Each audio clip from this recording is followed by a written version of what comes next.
Baik Ustadz, ini ada terkait materi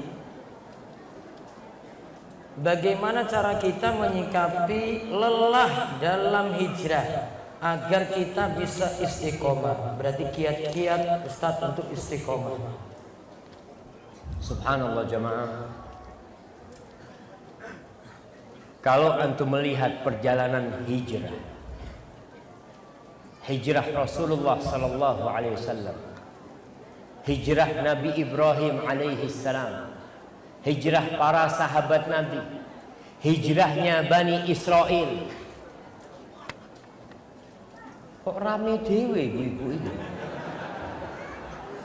Ibu-ibu tenang. Soalnya tadi nggak boleh berdiri itu dia Zat, jadi bingung dia Zat. Baik, yang pertama, yang ingin istiqomah hijrah, ketika antum berhijrah, antum akan diuji sama Allah Azza wa Jalla. Allah akan menguji kebenaran hijrah antum. Apakah dengan mengatakan kami beriman, saya Islam Ustaz, selesai urusannya? Ada orang-orang yang mengaku Islam berada di keraknya api neraka, jemaah. Ada mungkin yang sebagian ikut kajian kita, duduk bersama kita, tapi dia berada di keraknya api neraka. Siapa mereka? Innal munafiqina fid darkil asfali minan nar.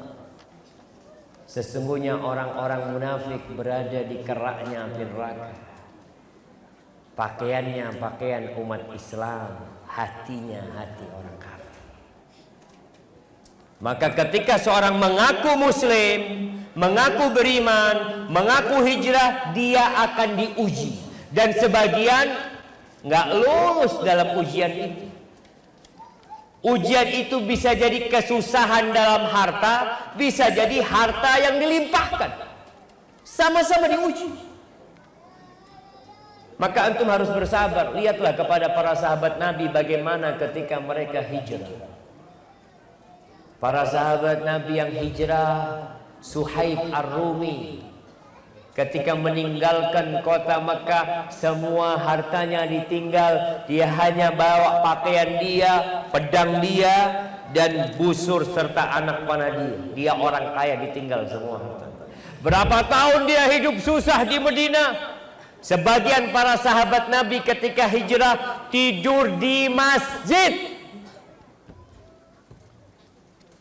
Jadi kalau ada yang hijrah merasa lelah, antum belum seberapa.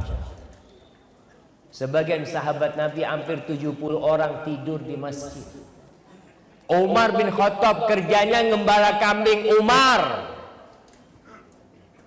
Ali bin Abi Thalib, sepupu Rasulullah sallallahu alaihi wasallam, kadangkala dia menimba di kebunnya orang Yahudi. Sebagian sahabat pingsan kelaparan. Jadi antum harus siap ketika antum hijrah. Antum ingat bahwa menuju surga itu berat.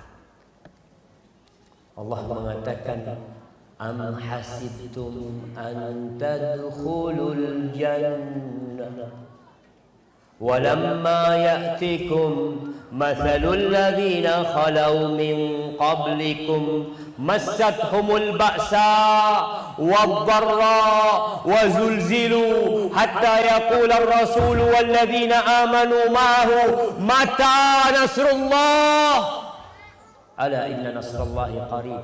Kalian mengira kalian bisa masuk surga? Ini dikatakan kepada sahabat Nabi, jemaah. Ini ayat turun di kota Madinah. Yang sahabat Nabi sebagian sudah mati di kota Mekah, dibantai oleh orang-orang kafir. Khabbab bin Arat punggungnya sudah dibakar. Bilal bin Rabah dijemur di terik matahari. Sumayyah, ibunya Ammar bin Yasir, ditusuk kemaluannya dengan tombak sampai mati. Lalu Allah menurunkan firman-Nya di kota Madinah, kalian mengira kalian bisa masuk surga. Walamma ya'tikum mathalul ladzina khalau min qablikum. Padahal kalian belum ditimpa seperti apa yang menimpa orang-orang sebelum kalian. Orang-orang sebelum umat Islam jamaah, sebagian itu digergaji kepalanya sampai terbelah jamaah. Ujian buat keimanan mereka. Mereka ditimpa kelaparan, mereka ditimpa penyakit, digoncangkan hati mereka jamaah. Sampai para nabi dan sampai orang muslim sama nabi mengatakan mata nasrullah. Rasul sampai bertanya kapan pertolongan Allah turun. Jadi buat yang hijrah, siapkan diri untuk menerima itu ujian. Dan sebesar apapun ujian yang antum timpa di dunia ini, sebentar. Antum 60-70 tahun selesai. Ingat Nabi kita Muhammad SAW berapa tahun hidup di kuburan. Jadi kalau bicara istiqomah, harapannya tadi antum pelajarin mereka itu capek lelah. Nabi SAW di hidup di dunia 63 tahun. Sekarang di kuburannya dibentangkan kuburan beliau sepanjang mata memandang. Semua kenikmatan, semua aroma indah dari surga datang kepada beliau. Antum harus sabar. Maka sering-sering baca tentang mereka. Insya Allah antum sabar dan kuat, dan kelelahan itu akan berakhir. Insya Allah. Barakallahu fikum.